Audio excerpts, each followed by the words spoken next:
साहिब बंदगी सतनाम। कैसे हैं आप सब? परमात्मा से अरदास करूंगा कि आप सब मेरे भाई पूरे आनंद में रहें, बहुत अच्छे से रहें और इस काल की नगरी से निकलने का असली तरीका, असली शब्द, असली नाम को प्राप्त करें और सदा सदा के लिए इस मायावी नगरी से, इस मन और माया की नगरी से सदा सदा के लिए प्रस्थान कर जाए।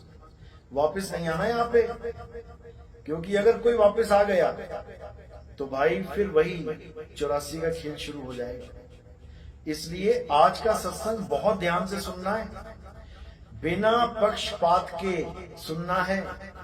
इस चीज को तुम भूल जाओ कि तुम किसके शिष्य हो, कौन से गुरु जी ने तुम्हें क्या ज्ञान समझाया है, भूल जाओ इसको और केवल सत्य को पकड़ो, सत्य को समझो कि आखिर सत्य है क्या। अगर आपने सत्य को समझ लिया, अगर आपने सत्य को पहचान लिया, तो याद रखना वही पंथ परमात्मा का पंथ है। तुम्हें ढूंढने की जरूरत नहीं पड़ेगी कि परमात्मा का पंथ कहां है। तुम बस सत्य असत्य का निर्णय करते चले जाओ। जिस दिन तुम अकट्ट ज्ञान को प्राप्त हो गए, यानी तुम्हें ऐसा ज्ञान मिल गया जिसको कोई काट नहीं सकता, मेरे भाई वही परमात्मा का पंथ है। तो तुम्हारी दौड़ वहां तक पहुंच जाएगी जिसको पाने के लिए तुम जन्मों जन्मों से भटक रहे हो। समझ लो, बस एक ही नियम है इसका, एक ही कंडीशन है, पक्षपात नहीं करना।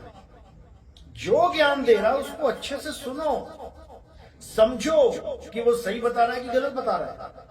गलत बता रहा है तो छोड़ दो, और सही बता रहा है तो पकड़ लो, तभी कल्याण होगा। साहिब कह रहे हैं सबका हुक्का लीजिए, साचा शब्द निहार, और पक्षपात मत कीजिए, कहें कबीर विचार। तो ये ज्ञान बिना पक्षपात के समझने वाला ज्ञान है।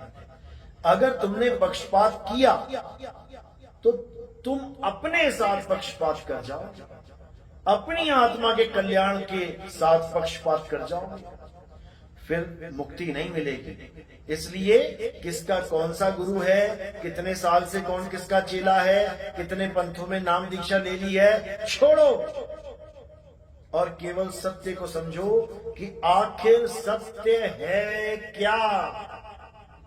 और जब पता लग जाएगा कि सत्य क्या है, समझ जाना परमात्मा वहीं मिलेंगे,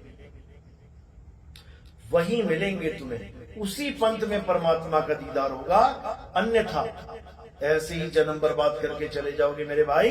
इसलिए